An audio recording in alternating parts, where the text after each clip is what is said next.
నమస్తే, welcome to our channel. Vijayasai Reddy గారు అంటే జగన్మోహన్ రెడ్డి గారు అధికారంలో ఉన్నప్పుడు నెంబర్ 2 అనమాట, వైఎస్ఆర్సీపీలో నెంబర్ 2గా వ్యవహరించినటువంటి, అదేవిధంగా జగన్మోహన్ రెడ్డి గారు చేసినటువంటి ఆ స్కామ్లు ఏవైతే ఉన్నాయో, అంటే ఆరోపణలు ఎదుర్కొంటున్నటువంటి స్కామ్లు ఏవైతే ఉన్నాయో అందులో A2గా ఉన్నటువంటి విజయసాయి రెడ్డి గారు ఎన్నికల ఫలితాలు చూసి, అంటే 2024 సార్వత్రిక ఎన్నికల తర్వాత కంగు తిన్నటువంటి విజయసాయి రెడ్డి గారు రాజకీయ సన్యాసం తీసుకుంటున్నాను, ఇంకా వ్యవసాయం చేసుకుంటాను అని చెప్పి ప్రకటించడం జరిగింది. సో వ్యవసాయం ఎక్కడ చేసుకున్నాడో మనకు తెలియదు కానీ, మరి వర్షాలు పడలేదా లేకపోతే వ్యవసాయంలో నష్టం వచ్చిందా తెలియదు కానీ, మళ్ళా నిన్న ప్రెస్ ముందుకు వచ్చాడు. ప్రెస్ ముందుకు వచ్చి ఏదేదో చెప్తున్నాడు. ముఖ్యంగా ఈయన ఉద్దేశం ఏంటంటే, జగన్మోహన్ రెడ్డి గారు అమాయకుడంట, జగన్మోహన్ రెడ్డి గారు చుట్టుపక్కల ఉన్నాలంటే డైరెక్ట్గా సజ్జల రామకృష్ణారెడ్డిని అంటా ఉన్నాడు. ఎందుకంటే వింటా ఉండేవాళ్ళు పిల్లోళ్ళు కాదు కదా, ఆ సజ్జల రామకృష్ణారెడ్డి గారిని టార్గెట్ చేస్తూ సజ్జల రామకృష్ణారెడ్డి లాంటి వాళ్ళని దూరం పెడితే ఆయనకి జగన్మోహన్ రెడ్డి గారికి మంచి భవిష్యత్తు ఉంది, లేదంటే మంచి నాయకత్వ లక్షణాలు ఉన్నాయని చెప్పి వెనకేసుకొని వచ్చేటువంటి ప్రయత్నం చేశారు. సో అధికారంలో లేనప్పుడు, అంటే 2014 నుంచి 19 వరకు రాజ్యసభ అనుభవించి అధికారం వచ్చిన తర్వాత అన్నీ తానై ప్రభుత్వంలో ఒక భాగస్వామి అయి అప్పుడు కూడా రాజ్యసభ మెంబర్గా కొనసాగి, అదేవిధంగా ఢిల్లీలో వైఎస్ఆర్సీపీ పార్టీ తరపున చక్రం తిప్పినటువంటి విజయసాయి రెడ్డి గారికి మరి జగన్మోహన్ రెడ్డి గారికి ఎక్కడ తేడా వచ్చిందో తెలియదు కానీ, వాస్తవంగా నాకున్న నాలెడ్జ్ ప్రకారము ఎప్పుడైతే తెలంగాణలో లిక్కర్ స్కామ్ బయటపడిందో ఆ లిక్కర్ స్కామ్కు సంబంధించి విజయసాయి రెడ్డి గారి బంధువుల ఇన్వాల్వ్మెంట్ ఏదైతే ఉందని చెప్పి ఒక వార్త రావడంతో దానికి జగన్మోహన్ రెడ్డి గారు మనకు తెలియకుండా విజయసాయి రెడ్డి అక్కడ ఏదో దందాలు చేస్తూ ఉన్నాడని చెప్పి చుట్టుపక్కల ఉన్నటువంటి వాళ్ళు చెప్పడంతో పార్టీకి చెడ్డ పేరు వస్తుంది. అదేవిధంగా వైజాగ్లో ఇన్ఛార్జ్గా ఉన్నప్పుడు అక్కడ భూ కబ్జాలు కావచ్చు, ఆయన మీద ఆరోపణలు ఒకటి కూడా నిరూపితం అవ్వలేదు అనుకోండి, ఆరోపణలు, అదేవిధంగా వీళ్ళ కూతురు అక్కడెక్కడో ఆక్యుపై చేసి కట్టినటువంటి బిల్డింగ్ ఏదైతే ఉందో దాని మీద కూడా గొడవ జరగడము. సో మొత్తానికి ఇండిపెండెంట్గా విజయసాయి రెడ్డి ఎదిగిపోతా ఉన్నాడు అనేటువంటి ఒక ఉద్దేశంతో జగన్మోహన్ రెడ్డి గారికి ఆయన చెవులో వేసి విజయసాయి రెడ్డిని పక్కన పెట్టారు. అంటే పక్కన పెట్టారంటే, సో ఎటువంటి బాధ్యతలు లేకుండా ఎన్నికలకు ముందు ఏదో కొంచెం వాడుకుందాము, ఇంకా ఎక్స్పీరియన్స్ ఉంది కదా అని వాడుకున్నారు. అది కూడా నెల్లూరులో టికెట్ ఎవరు ముందుకు రాకపోవడంతో నెల్లూరులో టికెట్ ఇచ్చి ఓడిపోతాడని తెలిసినా కూడా నెల్లూరులో నిలబెట్టి ఓడించారు, అది వేరే విషయము. సో నిన్న ప్రెస్ మీట్ పెట్టి ఆయన ప్రెస్ మీట్ యొక్క ముఖ్య ఉద్దేశం ఏంటంటే, ఈయన ఇప్పుడు ఏదో ఒక పార్టీలో చేరాలి. ఇప్పుడు తెలుగుదేశం పార్టీలో ఈయన చేరడు. ఎందుకంటే తెలుగుదేశం పార్టీని ఏ విధంగా తిట్టాడో మనకు తెలుసు.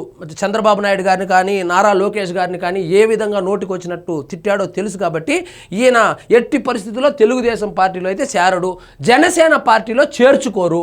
ఎందుకంటే ఇట్లాంటి పెద్ద పెద్దోళ్ళని ఆయన మెయింటైన్ చేయలేడు కాబట్టి చేర్చుకోడు. ఇంకా కాంగ్రెస్ పార్టీలో ఈయనే చేరడు.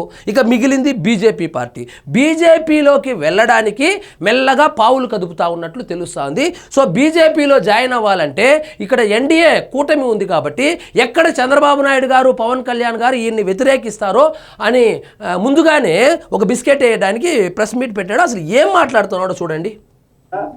ఎప్పుడు ఏం చేయాలి అన్నటువంటిది ఆ యొక్క మనిషి స్వభావాన్ని బట్టి నిర్ణయించుకోవడం జరుగుతుంది. సో ఈ సంవత్సరం రోజులు వ్యవసాయం చేయాలని చెప్పి నిర్ణయం తీసుకున్నావు, రాజకీయ సన్యాసం తీసుకుంటావు అని చెప్పావు. ఎన్ని హెక్టార్లు వరి పండించావు, ఎన్ని హెక్టార్లు వ్యవసాయం చేశావు, ఎంత లాభం వచ్చింది, మరి ఎంత నష్టం వచ్చింది? ఇనేవాడు ఏదో అయితే చెప్పేవాడు ఏదో అన్నట్లు చెప్తా ఉన్నాడు. ఈ యొక్క సందర్భాన్ని బట్టి నేను రాజకీయాలకు దూరంగా ఉండాలని ఇంతవరకు నిర్ణయించుకున్నాను. నువ్వు రాజకీయాల్లోకి దూరంగా వెళ్ళలేదు విజయసాయి రెడ్డి గారు. వైఎస్ఆర్సీపీ వాళ్ళు స్వయాన జగన్మోహన్ రెడ్డి గారు మిమ్మల్ని పక్కన పెట్టారు. పక్కన పెడితే మీరు అవమానాన్ని భరించలేకుండా ఎలాగూ ఓడిపోయాము కాబట్టి అక్కడెక్కడ స్కాముల్లో మనల్ని ఇరికిచ్చేస్తారని చెప్పి తెలివిగా కొంచెం చదువుకున్నాడు కదా, వైఎస్ఆర్సీపీలో అందరికన్నా బాగా చదువుకున్నటువంటి కొంచెం మైండ్ ఉండేవాడు కదా, కాబట్టి తప్పుకున్నావు. వస్తే ఏ పార్టీలో చేరాలనేటటువంటి ఉద్దేశం ఈ రోజు కానీ రకరకాలుగా పేపర్లో మీరే రాశారు. నేనేదో బీజేపీలో చేరిపోతున్నానని, తెలుగుదేశం పార్టీలో చేరిపోతున్నానని, చంద్రబాబు నాయుడు గారితో చేతులు కలిపానని, పవన్ కళ్యాణ్ గారితో చేతులు కలిపానని. ఒకటైతే మాత్రం చెప్తాను, పవన్ కళ్యాణ్ గారు నాకు మిత్రుడు. కొత్త స్టోరీ అల్లుకొని వస్తున్నాడు. పవన్ కళ్యాణ్ గారు అంటే ఈయనకి షెడ్డీ దోస్త్ అంట. ఎక్కడ? చెన్నైలో ఉన్నప్పుడు ఈయనకి షెడ్డీ దోస్త్ అంట. వీళ్ళిద్దరూ మెరీనా బీచ్లో గుచ్చిపుల్ల ఆడుకుంటా ఉన్నారంట ఆ ఇసుకలో కూర్చొని. అదేవిధంగా మౌంట్ రోడ్లో పానీపూరి, సాయంత్రం పానీపూరి తినేవాళ్ళంట, ఇంకేవో కూడా చేసేవాళ్ళంట. షెడ్డీ దోస్త్ అని చెప్పుకొని వచ్చాడు మొత్తానికి. ఒక 20 సంవత్సరాలు మా యొక్క స్నేహం వేరే. అంత స్నేహం ఉన్నప్పుడు 2019 నుంచి 2024 వరకు మీరు ఆయన పైన చేసినటువంటి ఆరోపణలు ఏంది, మీ పార్టీ వాళ్ళు ఆయన పైన చేసినటువంటి ఆరోపణలు ఏంది, అప్పుడు గుర్తుకు రాలేదా ఈ స్నేహము? అప్పుడు గుర్తుకు రాలేదా? గుర్తుకొస్తున్నాయి అనేటువంటి ఒక పాట అప్పుడు గుర్తుకు రాలేదా ఈయనకి? నేను ఏ రోజు పవన్ కళ్యాణ్ గారిని ఒక మాట అనలేదు. నేను చూపిస్తా ఏమన్నావు ఇప్పుడు. ఏమంటున్నాడు? నేను ఎప్పుడు పవన్ కళ్యాణ్ గారిని ఒక మాట కూడా అనలేదు, భవిష్యత్తులో కూడా అనను అంటున్నాడు విజయసాయిరెడ్డి గారు. విజయసాయిరెడ్డి గారు మహేష్ బాబు గారి సినిమాలో ఒక డైలాగ్ ఉంటుంది, మీరు మర్చిపోవచ్చు, నాయకులు మర్చిపోవచ్చు, వాళ్ళు మర్చిపోవచ్చు, ఎవరైనా మర్చిపోవచ్చు, కానీ గూగుల్ మర్చిపోదు. గూగుల్లో ఇట్టా కొడితే అట్టా వచ్చేస్తుంది అన్నట్లు గూగుల్లో కొడితే నువ్వు అసలు పవన్ కళ్యాణ్ గారిని ఏమన్నావో నేను చూపిస్తాను చూడండి. వైఎస్ఆర్సీపీ పార్టీలో నెంబర్ 2గా ఉన్నప్పుడు మీరు వేసినటువంటి ట్వీట్, విజయసాయిరెడ్డి వి, ఇది మీదే కదా అకౌంటు, ఎన్సిబిఎన్ గారిని ట్యాగ్ చేస్తూ ప్రతిపక్షంలో ఉన్న నిత్య కళ్యాణానికి పోయేదేమీ లేదు అంటే పవన్ కళ్యాణ్ని నిత్య పెళ్లి కొడుకు అనింది ఎవరు? మీరు కాదా? అప్పుడు గుర్తుకు రాలేదా మీ స్నేహము? అప్పుడు గుర్తుకు రాలేదా మీ షెడ్డీ దోస్తు వ్యవహారాలు? అప్పుడు గుర్తుకు రాలేదా మీకు మధుర జ్ఞాపకాలు, చిన్ననాటి మధుర జ్ఞాపకాలు?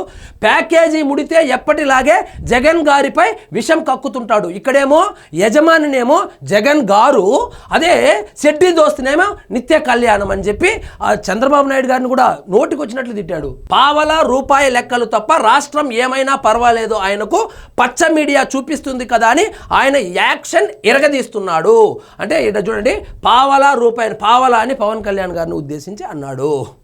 ఇక్కడ చూడండి, మీ ప్యాకేజీ పార్ట్నర్ పోటీ చేస్తున్న భీమవరం, గాజువాక నియోజకవర్గాల్లో ఎప్పుడు ప్రచారం చేస్తారు చంద్రబాబు? మీరు తెలుగుదేశం అభ్యర్థులను ఓట్లు అడిగితే చూడాలని ప్రజలు ఆసక్తిగా ఎదురు చూస్తున్నారు. ఎలాగూ డమ్మీలమే కదా అని మీ క్యాండిడేట్లు సాయంత్రాలు అలా వీధిలోకి వెళ్తున్నారు. ఇది 2019లో. 2014 ఎన్నికల్లో మోదీ ప్రభంజనం పవన్ కళ్యాణ్ ప్యాకేజ్తో, పవన్ కళ్యాణ్ ప్యాకేజీతో అంట. పవన్ కళ్యాణ్ 2014లో ప్యాకేజీ తీసుకుని ఎన్డీఏకి సపోర్ట్ చేశాడు అని చెప్పి ఆయన షెడ్డీ దోస్త్ అయినటువంటి విజయసాయిరెడ్డి చెప్తా ఉన్నాడు. ఎన్నిసార్లు మోసం చేస్తావు పవన్ కళ్యాణ్ గారు? కిందటి ఎన్నికల్లో పోటీ చేస్తే ఓట్లు చీలుతాయని నిలబడలేదన్నారు. ఈసారి మీ యజమాని అంటే చంద్రబాబు దగ్గర పవన్ కళ్యాణ్ పనిచేస్తా ఉన్నాడు అనేటువంటి అర్థం వచ్చేటట్లు మీ యజమాని అని చెప్పాడు. మీ యజమాని చెప్పినట్లు పోటీ చేసి ఓట్లు చీల్చాలనుకుంటున్నారు, కానీ ప్రతిసారి మీ ప్యాకేజీ కుప్పగంతులను అర్థం చేసుకోలేరు. ఇక చూడండి, పవన్ కళ్యాణ్ గారి ఉన్మాదం కట్టలు తెంచుకుంది. ప్యాకేజ్ ముట్ట చెప్పిన యజమానికి సర్వీస్ ఇవ్వలేకపోతున్నాడని టెన్షన్ పడుతున్నాడు. స్క్రిప్ట్ కాస్త మార్చండి అయ్యా. ఇద్దరు అక్షరం పొల్లు లేకుండా మాట్లాడుతుంటే పచ్చ మీడియాలో చూపించడానికి ఇబ్బంది అవుతుంది. Package hero. ఇక్కడ చూడండి, తండ్రి జూమ్లో కొడుకు ట్విట్టర్లో వీరంగాలు చేస్తుంటే విష ప్రచార బాధ్యతలు ఎల్లో మీడియా చూసుకుంటుంది. ప్యాకేజీ పార్టీలు అంటే జనసేన పార్టీని ప్యాకేజీ పార్టీలు కారాలు మిరియాలు నూరుతుంటాయి. ఎవరికి ప్రజాదరణ లేదు, విశ్వసనీయత అసలే లేదు, అయినా నిత్యం తాటాకు చెప్పుళ్ళు. సో ఈ పోస్టులన్నీ ఎవరు వేసింది? ఇప్పుడు వచ్చి చెప్తాడు ఈ పోస్టులన్నీ నేను కాదు వేసింది, అప్పట్లో జగన్మోహన్ రెడ్డి గారే వేశారని చెప్పలా. ఎట్లో పవన్ కళ్యాణ్ నాకు షెడ్డీ దోస్త్ అని చెప్పాడు, అక్కడి వరకు సంతోషం. పవన్ కళ్యాణ్ చెప్తేనే మేము ఆ స్కాములన్నీ చేశాము. ఆ 1,00,000 కోట్లు ఏదో అంటారు, 1,00,000 కోట్లు 46,000 కోట్లు ఆ స్కాములన్నీ చేయడానికి పవన్ కళ్యాణ్ గారే మార్గదర్శకాలు ఇచ్చారని చెప్పలేదు. సో ఈయన ఇప్పుడు ఏదో ఒక పార్టీలో అర్జెంటుగా దూరేయాలి, ఎవ్వరూ చేర్చుకోరు. మరొక్కసారి జగన్మోహన్ రెడ్డి దగ్గరికి వెళ్ళలేడు, ఎందుకంటే అక్కడ అనుభవించినటువంటి ఆ హోదా లాంటిది ఇప్పుడు ఆయనకు దొరకదు.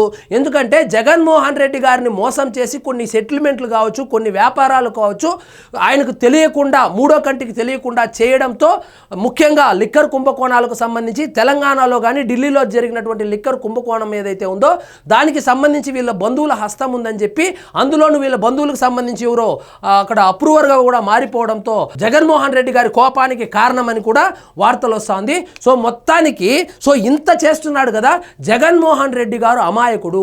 జగన్మోహన్ రెడ్డి గారి నోట్లో వేలు పెట్టినా కూడా కొరకలేడు. ఆయన నోట్లో వేలు పెడితే కొరకాలన్నా కొరకూడదా అన్నా సజ్జల రామకృష్ణారెడ్డి చెప్పాల్సిందే. కోటరి కోటరి కోటరి కోటరి చుట్టూ కోటరి ఉందని చెప్తా ఉన్నాడు. సో ముఖ్యంగా ఈయనే ఆ కోటరిలో ఉండింది ఒకప్పుడు. ఈయనే ఒకప్పుడు కోటరిలో ఉంటే ఈయన వ్యవహార శైలి నచ్చక మెల్లగా పక్కన పెట్టడం జరిగింది. ఆ పక్కన పెట్టడాన్ని జీర్ణించుకోలేక సో పార్టీ నుంచి బయటకు వచ్చాడు, సేఫ్ గేమ్ ఆడాడు. కోల్పోయాడు. మొత్తానికి అధికారం కోల్పోయిన తర్వాత అసలు వైఎస్ఆర్సీపీ పార్టీలో జరిగినటువంటి ఆ అవకతవకలు కావచ్చు, ఆ కుంభకోణాలు కావచ్చు, పూసగుచ్చినట్టు తెలిసినటువంటి వ్యక్తి ఎవరైనా ఉంటే అది విజయసాయిరెడ్డి గారే. సరే, మీకు అంత బాధ ఉంటే సో ఆ కోటరీలో ఉన్నటువంటి వ్యక్తులు, మీరు కోటరీ అని చెప్పారు కదా, పెద్దిరెడ్డి మిథున్ రెడ్డి కావచ్చు, సజ్జల రామకృష్ణారెడ్డి కావచ్చు, అయోధ్య రామిరెడ్డి కావచ్చు, వైవి సుబ్బారెడ్డి కావచ్చు, ఇలా కొంతమంది కోటరీ అని చెప్పుకుంటారు కదా. మరి ఆ కోటరీకి సంబంధించి లిక్కర్ కుంభకోణంలో A4గా ఉన్నటువంటి మిథున్ రెడ్డి గారి గురించి మీరు ఎందుకు కామెంట్ చేయడం లేదు? సో జనాలు చూస్తూ ఉండారు కదా అని నోటికి వచ్చినట్లు కథలు హరిదాస్ చెప్తే జనాలు వింటారు, మీలాంటి వాళ్ళు చెప్తే నవ్వుతారు. సో మొత్తానికి కథలు చెప్పడాన్ని మొదలుపెట్టాడు. ఈయనంట అవసరమైతే రాజకీయాల్లోకి వస్తాడంట. ఇంకేం మిగిలింది ఆ వైజాగ్లో? ఇంకొచ్చి కూడా ఏం చేస్తావు? ఆంధ్రాలో ఏం మిగిలిందని? సో ఏమీ మిగలలేదు విజయసాయిరెడ్డి గారు. మీరు హ్యాపీగా వ్యవసాయం అన్నారు, వ్యవసాయం చేసుకోండి. ఇంకోటి ఏందో ఖగోళ శాస్త్రానికి సంబంధించినటువంటి పుస్తకాలు చదువుతా ఉన్నారు, పుస్తకాలు చదువుకోండి. సో అధికారము శాశ్వతం కాదు విజయసాయిరెడ్డి గారు, అధికారం అనేది శాశ్వతం కాదు. అధికారంలో ఉన్నప్పుడు ఏ విధంగా మీరు రెచ్చిపోయేవాళ్ళు, జగన్మోహన్ రెడ్డి ఇంకా శాశ్వత ముఖ్యమంత్రి అన్నట్లు బిల్డప్ ఇచ్చారు.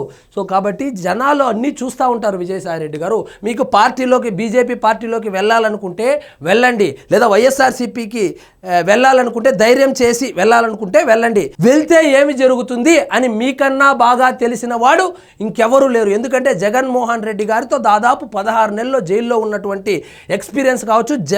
జగన్మోహన్ రెడ్డి గారి గురించి మీకు తెలిసినంతగా నాకు తెలిసి మీరు చెబుతున్నటువంటి కోటరీ వాళ్ళు కూడా అంత తెలిసి ఉండదు.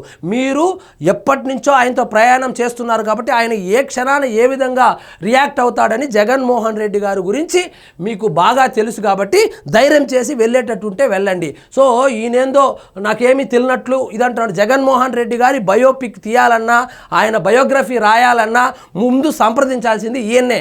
జగన్మోహన్ రెడ్డి గారు చేసినటువంటి పరిపాలన గురించి కానీ, లేదా అవకతవకల గురించి కానీ, లేదా అన్యాయాల గురించి కానీ, అక్రమాల గురించి కానీ ఎప్పుడు రాజశేఖర్ రెడ్డి గారు అధికారంలో ఉన్నప్పటి నుంచి ఈయన బయటకు పోయేంత వరకు మొత్తం లిస్టు తెలిసినటువంటి వ్యక్తి విజయసాయిరెడ్డి గారు. ఇంకొక నెరేషన్ కూడా ఉంది బయట. అదేంటంటే జగన్మోహన్ రెడ్డి గారే ఈయన్ని బయటకు పంపించారు, ఈయన్ని బీజేపీలో జాయిన్ అవ్వమన్నారు. కానీ బీజేపీలో జాయిన్ అవ్వడానికి కొన్ని అడ్డంకులు ఉన్నాయి, అందుకే ఇన్ని రోజులు కాలయాపన జరుగుతూ ఉంది. సో కొన్ని రోజుల తర్వాత అందరూ మర్చిపోయిన తర్వాత, మీరు ఎవరు మర్చిపోయినా గూగుల్ మర్చిపోదు కదా. మీరు చంద్రబాబు నాయుడు గారిని ఏం తిట్టారు, నారా లోకేష్ గారిని ఏం తిట్టారు, పవన్ కళ్యాణ్ గారిని ఏం తిట్టారు అని చెప్పి గూగుల్లో కొడితే వస్తుంది కదా, యూట్యూబ్లో కొడితే వీడియోలు కూడా వస్తుంది కదా. కాబట్టి మీరేదో బీజేపీలోకి వెళ్ళాలి అనుకుంటే బీజేపీలోకి వెళ్ళి బీజేపీని ఎన్డీఏలో నుంచి బయటకు తీసుకొని వస్తే అప్పుడు గెలవాలన్నది వీళ్ళ ప్లాన్ అన్నట్లు మరి టీ షాపులో అయితే మాట్లాడుకుంటున్నారు. అంటే వైఎస్ జగన్మోహన్ రెడ్డి గారు విజయసాయిరెడ్డి గారిని బీజేపీలోకి పంపించి బీజేపీని ఎన్డీఏలో నుంచి అంటే ఆంధ్రప్రదేశ్లో బయటకు తీసుకొచ్చి తెలుగుదేశం జనసేన మాత్రమే పోటీ చేస్తే బీజేపీ సపోర్టు వైఎస్ఆర్సీపీ తీసుకుని ఎన్నికలప్పుడు గెలవాలనేటువంటి కుట్రలో భాగం అని చెప్పి పొద్దున ఎవరో టీ షాప్లో అనుకుంటా ఉన్నారు. ఇందులో ఎంతవరకు నిజముందో తెలియదు కానీ జనాలు అయితే అలా అనుకుంటున్నారు విజయసాయిరెడ్డి గారు. సో మీ మేకవన్నీ నక్క కథలు ఇంకా చెల్లవు విజయసాయిరెడ్డి గారు. ఇంకా హ్యాపీగా వ్యవసాయం అన్నారు, వ్యవసాయం చేసుకోండి, సేద్యం చేసుకోండి. సో ఇదండి ఈరోజు మన టాపిక్. మీకు ఈ వీడియో నచ్చినట్లయితే లైక్ చేయండి, షేర్ చేయండి, ఛానల్ మాత్రం సబ్స్క్రైబ్ చేసుకోవడం మర్చిపోవద్దు.